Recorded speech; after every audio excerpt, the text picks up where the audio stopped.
All right, welcome back for another deep dive.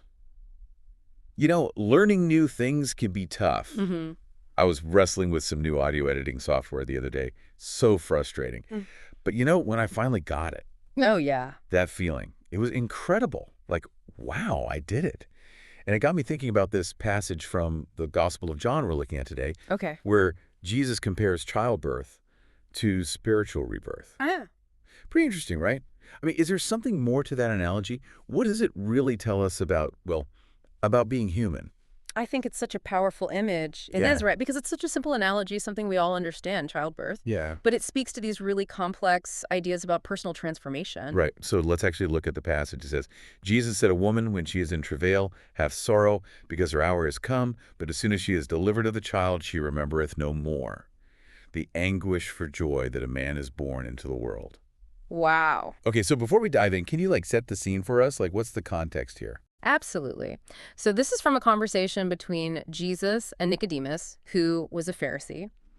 And he comes to Jesus at night because he wants spiritual guidance. And Jesus is explaining that to enter the kingdom of God, you have to be born again. Burn again. Whoa. Yeah, it's kind of a radical concept. To complete do-over, right? Not just some little, life hack. It's Yeah. like a whole, Yeah.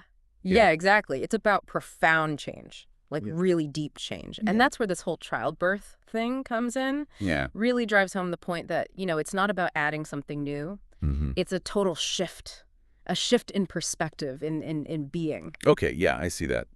One thing that kind of jumps out at me, though, is the passage uses the word man when Mm. talking about the joy at birth. Uh-huh.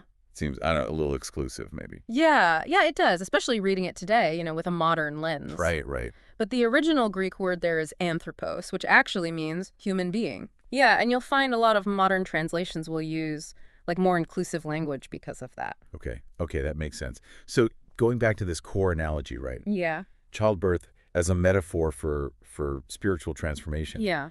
What do you think is at the heart of that comparison?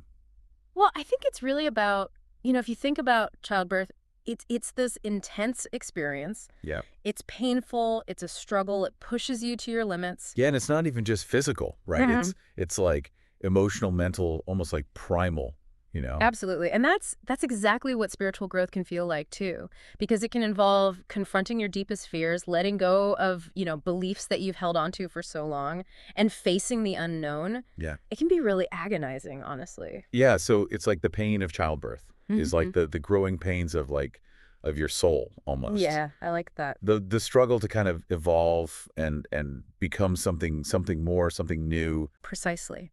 And just like that pain of labor kind of fades when a mother holds her newborn child, Oh yeah. the joy of, a spiritual breakthrough, of reaching a new level of understanding, Mm, it can really overshadow all the challenges that you had to go through. right, right.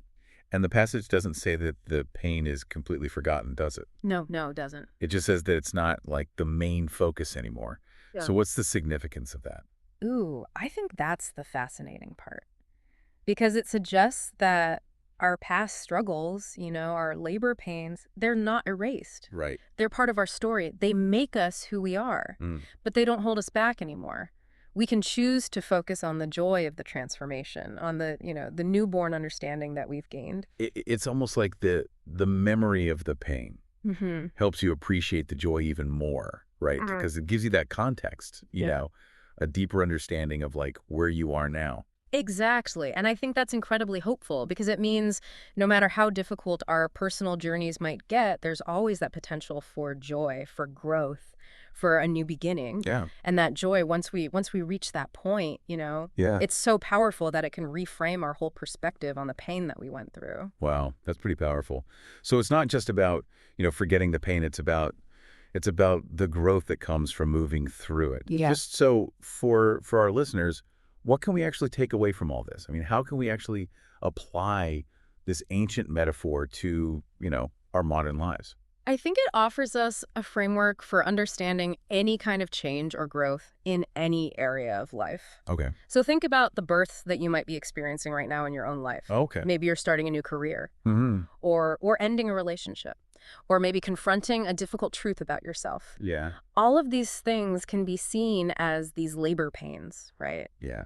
that are leading to a new you, a new way of being. Yeah, I like that. That's a really good point. It's not just about like, spiritual awakening in the traditional sense. Right. Yeah. It's about any area where you're pushing yourself to, grow and evolve. Mm-hmm. And maybe the key takeaway is that, the pain is, while difficult, it's a necessary part of that process. Absolutely. And that the joy of transformation is kind of waiting on the other side. Exactly. It's a reminder that we have the power to choose what we focus on, Yeah. whether it's the struggle or the potential that it holds. Yeah. Yeah, that's a great point to leave our listeners with. What births are you experiencing in your own life? Yeah. And how can you choose to focus on that joy of transformation, even in the midst of all the pain of that change? Keep that in mind, and we'll see you next time for another deep dive. See you then.